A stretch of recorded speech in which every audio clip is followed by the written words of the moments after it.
경제하는 사람들의 마음을 읽어보는 코너 호모 이코노미쿠스입니다. 100% 보증, 낮은 금리로 신용대출 지원, 소상공인들에게 날아든 이 문자 한 통. 하지만 보이스피싱입니다. 대출 받기가 녹록지 않은 소상공인 입장에서는 이런 문자 받으면 귀가 번쩍 뜨일 수밖에 없을 텐데요. 자, 소상공인 대출은 왜 이렇게 어려운 건지, 좀 쉽게 대출 받을 방법은 없는지 신용평가 회사 코데이터 이호동 대표와 이야기 나눠보겠습니다. 네, 대표님 어서 오십시오. 네, 안녕하세요. 자, 이제 영업시간 제한도 풀리고 이제 소상공인들도 기지개 좀 피셔야 될 텐데 그동안 또 워낙 손실이 깊어서 이게 재계하기도 참 쉽지는 않으시겠어요? 예, 그동안 코로나 상황 때문에 진짜 힘드셨던 분이 소상공인들인데 이제 어제부터 사실은 이제 여러 가지 제한이 풀렸지 않습니까? 그래서 이제 그동안 못했던 여러 가지 영업 준비도 해야 되고 새롭게 준비하려면 이제 자금이 많이 필요할 겁니다. 그래서 대출 소요가 많이 일어날 텐데 사실 소상공인들은 대출 받기도 쉬운 상황이 아니거든요. 네.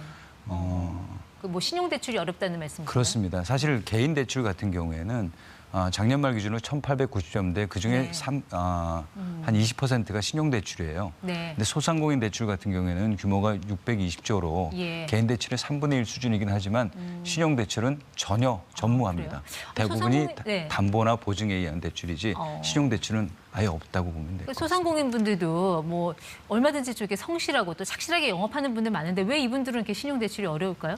예, 신용대출을 할 때는 은행들에서 심사하는 것이 그 기업이 장사가 잘 되는지 망할 가능성은 없는지 그거를 뭐 손익계산서나 이런 재무제표 갖고 판단을 합니다. 근데 소상공인 같이 말하자면은 그런 데서는 떡볶이집이나 빵집 하는데도 뭐 스스로 무슨 장부는 작성하겠지만 그거를 외부적으로 그 신빙성 있게 공증이 돼 있는 자료가 아니기 때문에 그걸 갖고 은행에서 판단해가지고 신용대출 여부를 결정할 수는 없는 것이죠. 그러니까 은행에서도 돈을 빌려줄 때는 이 돈을 떼이지 말아야지 하는 그런 걱정을 하는데 그렇게 믿고 볼 만한 그런 정보가 소상공인들은 아직 부족하다. 그렇습니다. 그럼 이분들이 이렇게 담보나 보증 없이 그럼 신용으로 대출받을 뭐 다른 방법은 없는 겁니까? 그게 이제 새롭게 나타나는 게 대한신용평가라고 이제 새롭게 나타나고 있습니다.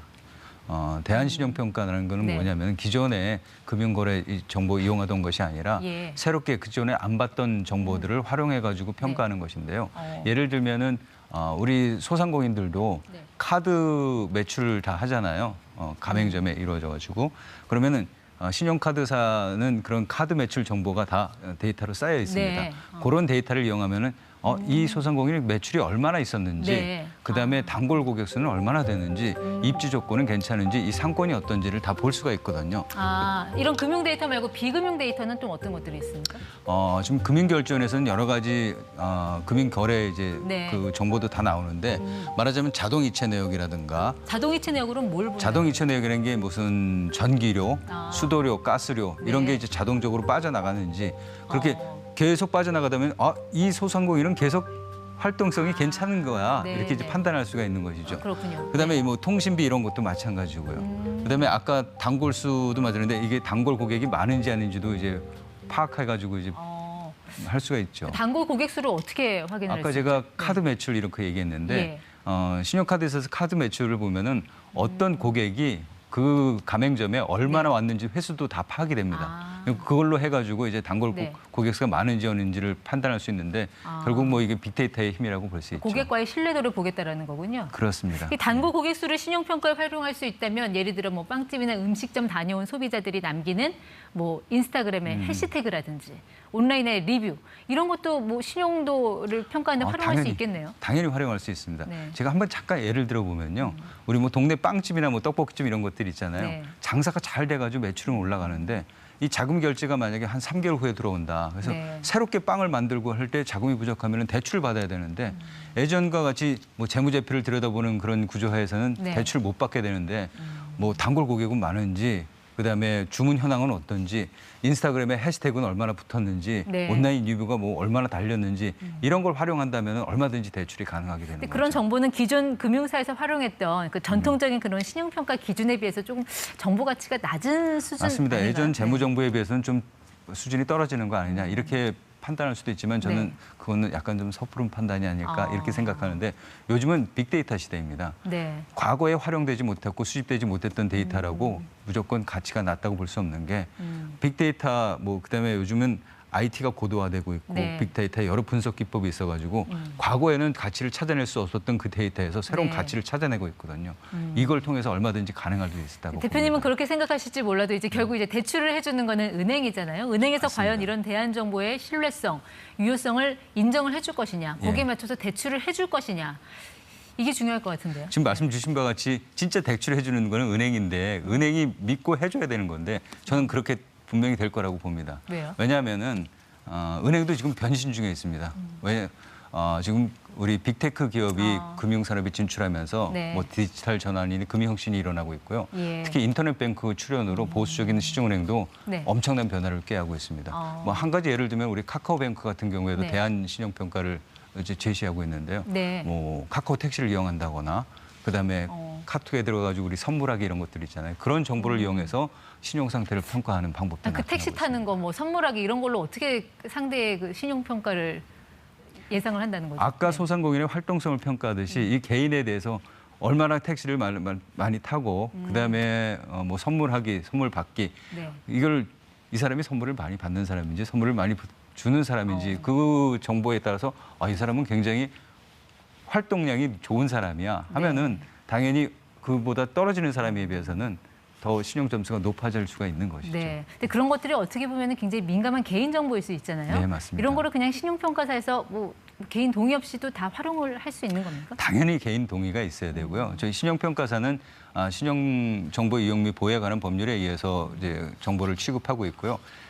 저희 그 정보를 소상공인이 동의했을 경우만 대출을 받아서 동의했을 경우만 네. 금융기관에 제공이 되고 그것도 암호화된 형태로 제공이 되기 때문에 예. 전혀 뭐 해킹이나 이런 염려 없습니다. 소상공인들은 글쎄요, 어떤 거를 뭐 어떻게 준비를 해야 이렇게 신용평가를 좀 잘 받을 수 있을까요? 그런 팁을 좀 주시면 어떠세요? 저는 사실은 소상공인은 본업에만 충실하면 된다고 생각합니다. 본업에 충실하고 우리 카드 결제 시스템이나 금융거래 시스템 같은 이런 제도화된 시스템을 이용하기만 하면은 말하자면은 네. 좋은 상품 잘 만들고 좋은 서비스 잘 만들어서 팔면은 예. 그게 계속 유입될 테고 좋은 평판이 이어질 테고 네. 그래서 장사가 잘 되는 이런 선순환 구조가 이루어지잖아요. 네. 그럼 저희 같은 그 신용평가사가 요즘 AI 빅데이터 시대 아닙니까? 예. 거기에 걸맞게 각종 정보를 아까 말한 그런 대안 정보들 있잖아요. 찾아내가지고 이분들이 본업에 충실한 이분들이 얼마든지 신용평가를 잘 받아서 대출을 받을 수 있도록 네. 저희가 적극 지원해드리도록 하겠습니다. 본업에 충실하래. 이거 너무 좀 원론적인 얘기 같은데요. 예. 좀 구체적인 팁 같은 거 없어요? 글쎄 뭐 아무래도 홍보도 잘해야 되겠지만 네. 지금 제가 말씀드리는 거는 장사 잘하면은 될 수 있게 하는 게 최고의 팁이 아닌가요? 장사 잘하시면은 우리 신용평가도 잘 받고 자금 지원도 잘 될 수 네. 있게 저희 같은 신용평가기관이 지원해드리겠습니다 하는 것이죠. 이 소상공인들이 대한 신용평가를 통해서 이제 대출을 받으려면 어디 가서 좀 신청을 해야 됩니까? 은행을 가야 되나요? 아니면 이 신용평가 회사에 가야 되나요? 저희가 직접 와서 저희가 대출하는 건 아니기 때문에 예. 은행이나 이런 금융기관 가서 대출에 신청을 하시면 되는데요. 요즘 저희가 그 개발해가지고 이제 제시한 대안 신용평가 모델이 많은 은행이나 카드사나 뭐 저축은행이나 P2P 전 업권에서 사용하고 시작하고 있습니다. 요 유효성이 검증이 돼가지고 많은 은행사가 지금 금융사가 활용하고 있기 때문에 네. 이런 금융사에 가서 신청을 하시면은 예전에 못 받던 그냥 신용대출을 받으실 수 있을 겁니다. 네, 그동안 참 힘든 시기를 보낸 소상공인들이 다시 좀 날아오를 수 있도록 이런 합리적인 그런 신용평가 모델이 구축되는 것도 중요한 문제인 것 같습니다. 호모이코노미쿠스 이호동 대표와 함께했습니다. 네, 오늘 말씀 잘 들었습니다. 네, 감사합니다.